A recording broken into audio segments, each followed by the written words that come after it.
Assalamualaikum warahmatullahi wabarakatuh.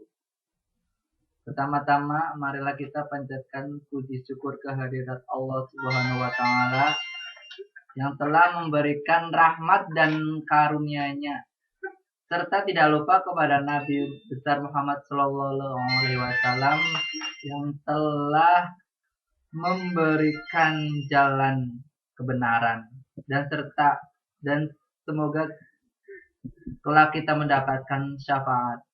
Sebelum saya presentasi ke materi, saya akan memperkenalkan diri. Nama saya Ali Subekti, asli Purwokerto, tinggal di Cikarang, sekolah di IKMI Rizkina Bekasi, jurusan Teknik Informatika Eksekutif. Pengertian kewirausahaan. Secara harfiah, kewirausahaan terdiri atas kata dasar kewirausahaan yang mendapat akhiran ke dan an. Sehingga dapat diartikan kewirausahaan adalah hal-hal yang terkait dengan wirausaha. Sedangkan wira berarti keberanian dan usaha berarti kegigihan bisnis yang komersial atau non-komersial. Sehingga kewirausahaan dapat pula diartikan sebagai keberanian seseorang untuk melaksanakan suatu kegiatan bisnis. Dalam bahasa Inggris, kewirausahaan adalah entrepreneur. Istilah ini pertama kali diperkenalkan oleh Richard Cantillon, seorang ekonom Prancis. Menurutnya, entrepreneur adalah agent who buys means of production of certain price in order to combine them. Dalam waktu yang tidak terlalu lama, ekonom Prancis lainnya Jean-Baptiste Say menambahkan definisi Cantillon dengan konsep entrepreneur sebagai pemimpin. Secara umum banyak sekali definisi yang dikemukakan oleh para ahli mengenai kewirausahaan. Di bawah ini akan saya kemukakan beberapa pendapat tersebut yang diambil dari berbagai sumber. Yang pertama, Harvey Leibenstein tahun 1969 mengemukakan kewirausahaan mencakup kegiatan-kegiatan yang dibutuhkan untuk mencapai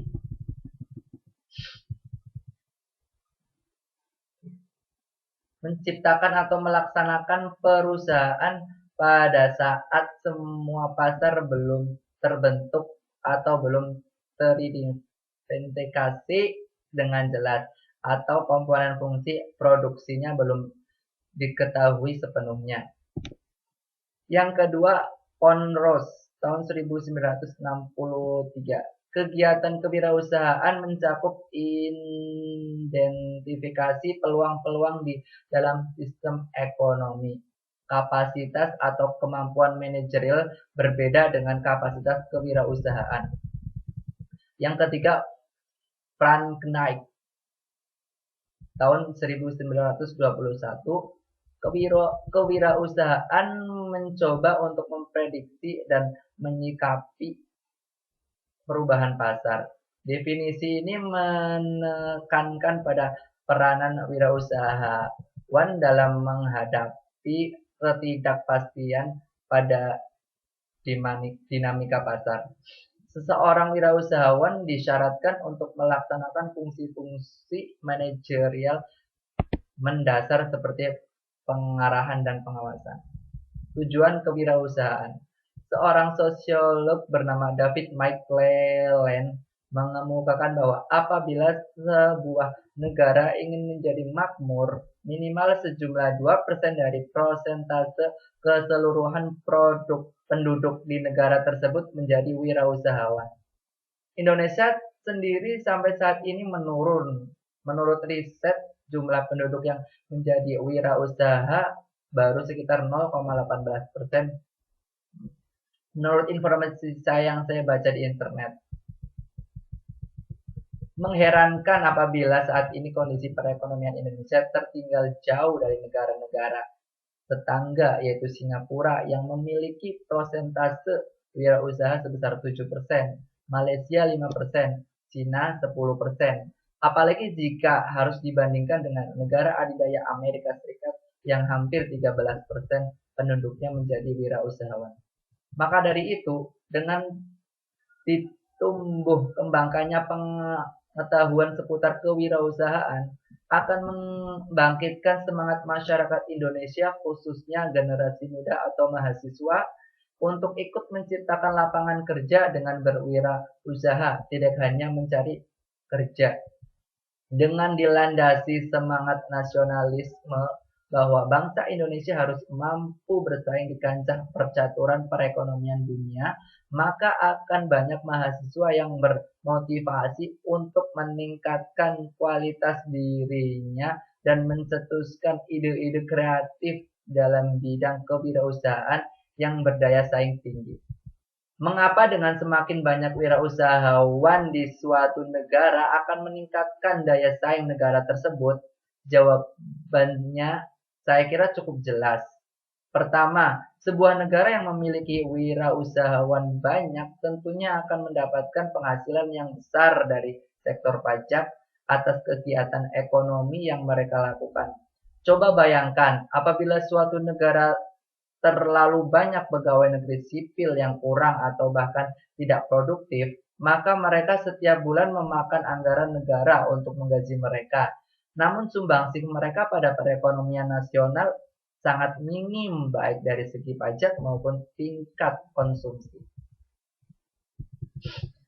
Mari kita lihat contoh lainnya. Dengan semakin banyak penduduk menjadi wirausaha, maka ekonomi mereka akan mandiri, tidak akan tergantung pada sistem ekonomi kapitalis. Dalam hal ini pemerintah harus proaktif menyediakan modal bagi para pengusaha agar benar-benar produktif dengan bunga yang kompetitif dan tidak menghancurkan pengusaha maupun pemerintahan.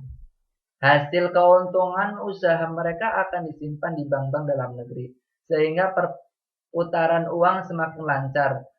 Dengan hal tersebut, modal mereka akan bertambah sehingga mampu menembus pasar global, yang nantinya akan menaikkan neraca ekspor impor dan akan menambah devisa negara secara signifikan. Maka dengan hal tersebut sangatlah jelas bahwa kewirausahaan memiliki peran yang sangat penting untuk menaikkan harkat dan martabat suatu bangsa di kancah internasional. Selanjutnya ditinjau dari segi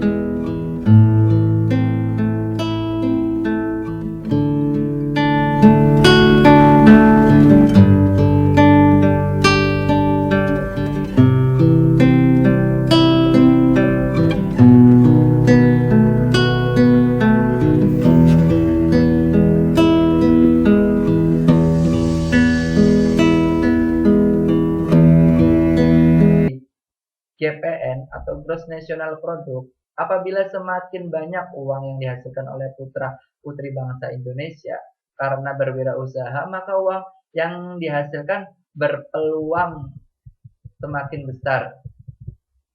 Berbeda dengan gaji yang nominalnya relatif tetap, akan meningkatkan GNP, yaitu keseluruhan barang dan jasa yang diproduksi warga negara penduduk tersebut dimanapun berada. Dengan meningkatkan GNP, ini akan semakin memperkuat ekonomi nasional secara makro dan mempercepat roda pembangunan nasional karena ketersediaan anggaran semakin meningkat. Dari beberapa dampak positif kewirausahaan tersebut, maka dapat disimpulkan bahwa kewirausahaan bertujuan untuk meningkatkan ekonomi masyarakat dan secara umum meningkatkan harkat dan martabat pribadi wirausahawan serta bangsa dan negara. Dengan pengetahuan serta diharapkan akan semakin banyak warga negara Indonesia, khususnya mahasiswa yang terjun dalam dunia usaha. Namun perlu diperhatikan bahwa berusaha harus mengedepankan kejujuran, sehingga apa yang dihasilkan dapat bermanfaat bagi masyarakat luas. Teori kewirausahaan. Seiring berjalannya waktu, kewirausahaan semakin berkembang, maka lahirlah berbagai macam teori tentang kewirausahaan. Yang pertama, neoklasik. Teori ini memandang perusahaan sebagai sebuah istilah teknologis, di mana manajemen hanya mengetahui biaya dan penerimaan perusahaan dan sekedar melakukan kalkulasi matematis untuk menentukan nilai optimis dari variabel keputusan. Jadi pendekatan neoklasik tidak cukup mampu untuk menjelaskan isu mengenai kewirausahaan. Dalam teori ini, kemandirian sangat tidak terlihat, wajar saja, karena ini memang pada masa lampau di mana belum begitu urgent masalah kemandirian. Namun cukup bisa menjadi teori awal untuk melahirkan teori-teori berikutnya. Yang kedua, Kirzerian entrepreneur. Dalam teori Kirzer, menyoroti tentang kinerja manusia, keuletannya, keseriusannya, kesungguhannya untuk swapada dalam berusaha, sehingga maju mundurnya suatu usaha tergantung pada upaya dan keuletan sang pengusaha. Dalam berbagai disiplin ilmu, lahirlah teori kewirausahaan yang dipandang dari sudut pandang mereka masing-masing. Teori ekonomi memandang bahwa lahirnya wirausaha disebabkan karena adanya peluang dan ketidakpastian masa depanlah yang akan melahirkan peluang untuk dimaksimalkan. Dan ini berkaitan dengan keberanian mengambil peluang, berspekulasi, menata organisasi, dan melahirkan berbagai macam inovasi. Teori sosiologi lebih mempelajari tentang asal-usul budaya dan nilai-nilai sosial di suatu masyarakat, yang akan berdampak pada kemampuannya menanggapi peluang usaha dan mengolah usaha. Sebagai contoh, orang etnis Cina dan Padang dikenal sebagai orang yang ulet berusaha. Maka fakta di lapangan menunjukkan bahwa banyak sekali orang Cina dan Padang yang meraih kesuksesan dalam berwirausaha. Selanjutnya, teori psikologi. Menurut saya, teori ini lebih menekankan pada motif individu yang melatar belakangi dirinya untuk berwirausaha. Apabila sejak kecil ditanamkan untuk berprestasi, maka lebih besar kemungkinan seseorang individu lebih berani dalam menanggapi peluang usaha yang diperolehnya. Yang terakhir adalah teori perilaku. Bagaimana seorang wirausahawan harus memiliki kecakapan dalam mengorganisasikan suatu usaha, memanage keuangan dan hal-hal terkait, membangun jaringan, dan memasarkan produk. Dibutuhkan pribadi yang supel dan pandai bergaul untuk memajukan suatu usaha. Kewirausahaan adalah proses mengidentifikasi, mengembangkan, dan membawa visi ke dalam kehidupan. Visi tersebut bisa berupa ide inovatif, peluang, cara yang lebih baik dalam menjalankan suatu hasil akhir dari proses tersebut adalah penciptaan usaha baru yang dibentuk pada kondisi risiko atau ketidakpastian. Ciri-ciri dan sifat kewirausahaan. Untuk dapat mencapai tujuan yang diharapkan, maka setiap orang memerlukan ciri-ciri dan juga memiliki sifat-sifat dalam kewirausahaan. Ciri-ciri seorang wirausaha adalah percaya diri, berorientasikan tugas dan hasil, berani mengambil resiko, kepemimpinan, keoriginalan, berorientasi ke masa depan, jujur dan tekun. Sifat-sifat seorang wirausaha adalah memiliki sifat keyakinan, kemandirian, individualitas, optimisme. Selalu berusaha untuk berprestasi, berorientasi pada laba, memiliki ketekunan dan ketabahan, memiliki tekad yang kuat, suka bekerja keras, energik, dan memiliki inisiatif. Memiliki kemampuan mengambil resiko dan suka pada tantangan. Bertingkah laku sebagai pemimpin, dapat bergaul dengan orang lain dan suka terhadap saran dan kritik yang membangun.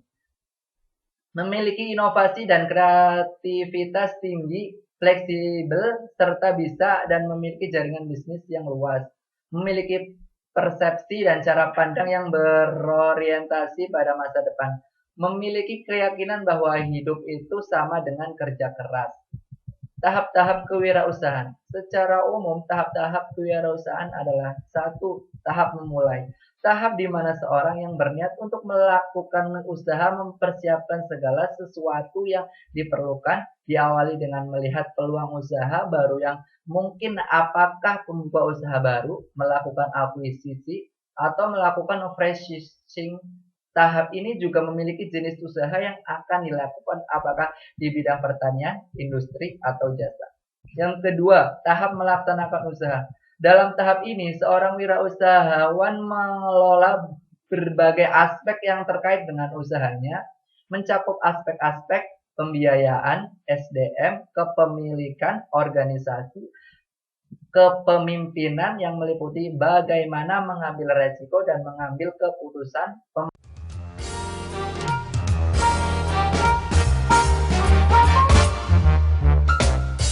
Hingga suatu hari, kesempatan itu pun datang. Desa mereka membutuhkan lebih banyak air. Oleh karena itu, kepala desa mempekerjakan Embro dan Pipo untuk mengambil air dari mata air di gunung untuk dibawa ke tempat penampungan di desa. Mereka akan dibayar sesuai dengan banyaknya air yang dapat mereka bawa. Maka mereka berdua pun menyambut dengan baik kesempatan ini. Suatu hari, Pipo mendapat sebuah gagasan.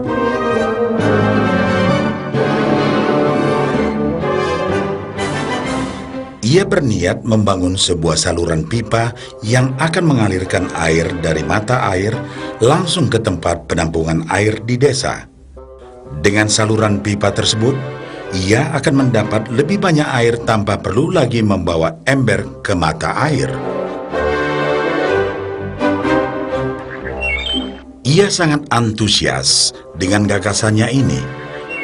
Pipo pun mulai menceritakan gagasannya ini kepada Embro dan mengajaknya bekerja sama. Tetapi Embro tidak sependapat. Ia bahkan mentertawakan gagasan Pipo tersebut karena merasa dirinya mampu mendapatkan lebih banyak uang. Embro pun lebih sering lagi mengambil air dengan ember dan bahkan menggunakan ember yang lebih besar agar dapat membawa lebih banyak air ke desanya. Dengan cara ini, Embro yakin penghasilannya akan meningkat.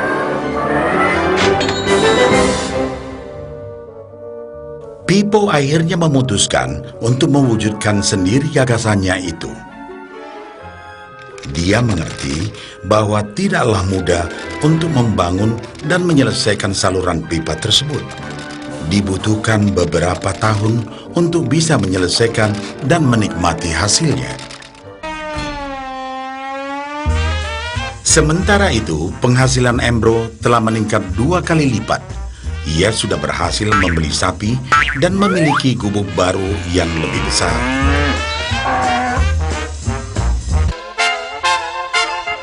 Bulan berganti bulan, tahun berganti tahun. Dan akhirnya, Pipo berhasil menyelesaikan saluran pipanya.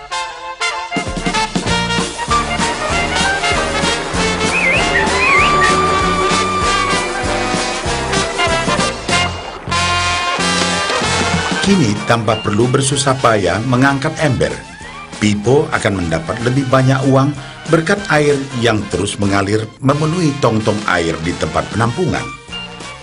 Air terus mengalir tanpa henti, bahkan saat ia tidur, makan, ataupun saat pergi berlibur.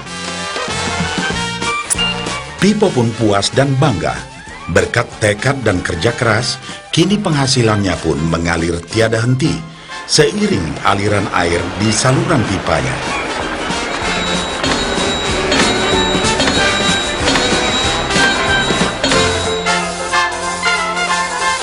Setelah melihat cerita Embro dan Pipo, kita sadari bahwa cerita mereka menggambarkan kehidupan kita. Pekerjaan yang dilakukan mereka melambangkan apa yang dilakukan kebanyakan orang dalam mendapatkan penghasilan. Emro mendapatkan penghasilannya dengan cara menggunakan ember.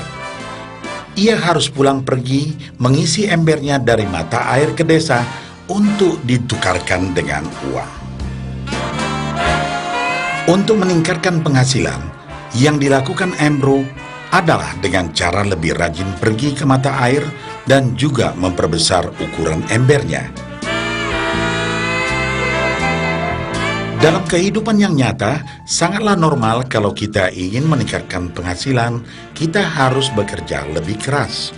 Misalnya, dengan bekerja lembur atau mungkin mendapatkan pekerjaan tambahan.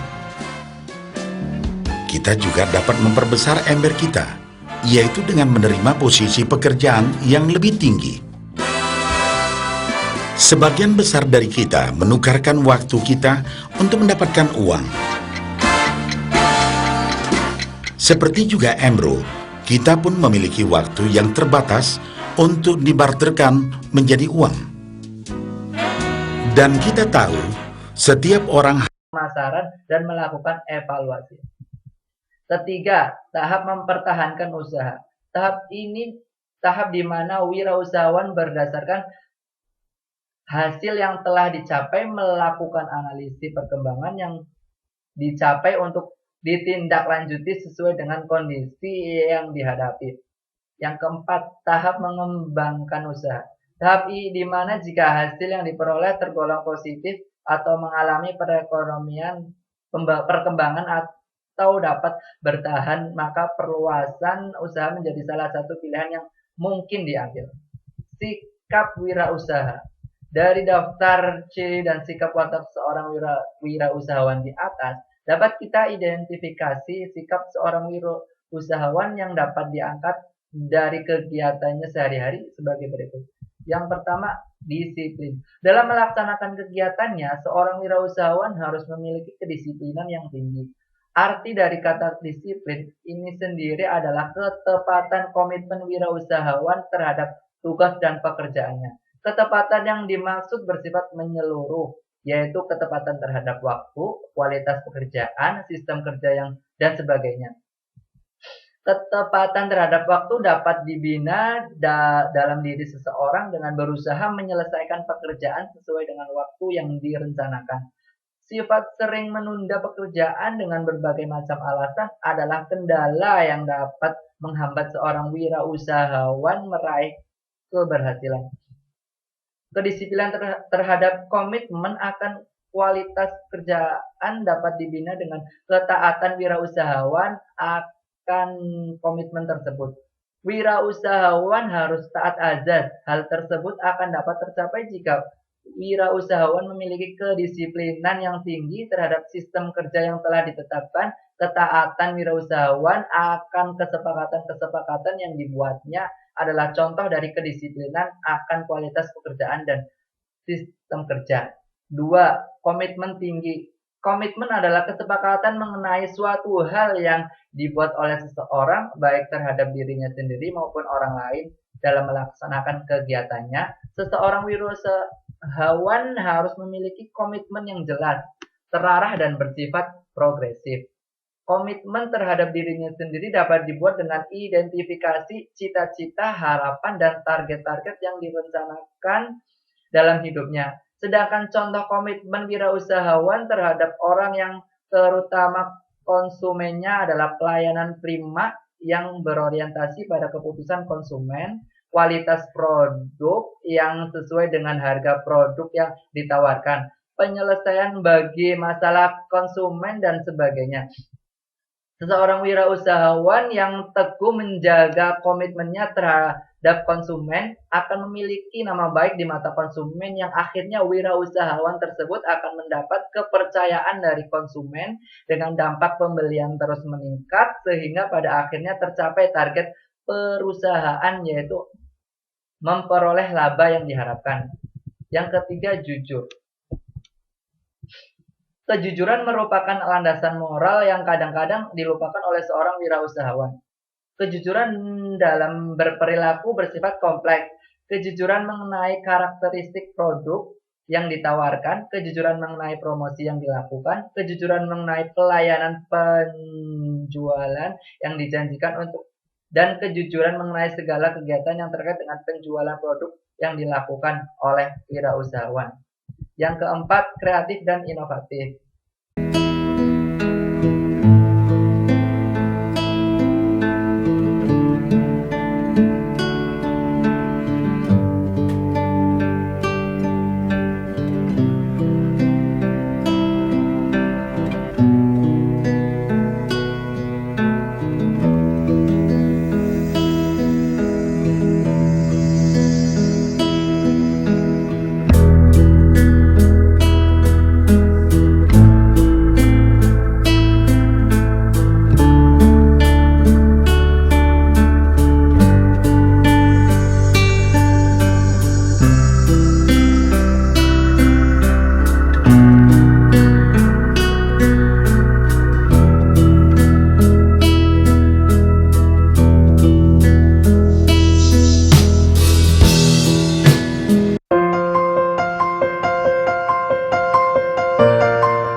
Untuk memenangkan persaingan, maka seorang wirausahawan harus memiliki daya kreativitas yang tinggi. Daya kreativitas tersebut sebaiknya dilandasi oleh cara berpikir yang maju, penuh dengan gagasan baru yang berbeda dengan produk-produk yang telah ada selama ini di pasar. Gagasan-gagasan yang kreatif umumnya tidak dapat dibatasi oleh ruang, bentuk ataupun waktu. Justru seringkali ide-ide jenius yang memberikan terobosan-terobosan baru dalam dunia usaha awalnya adalah dilandasi oleh gagasan-gagasan kreatif yang kelihatannya mustahil.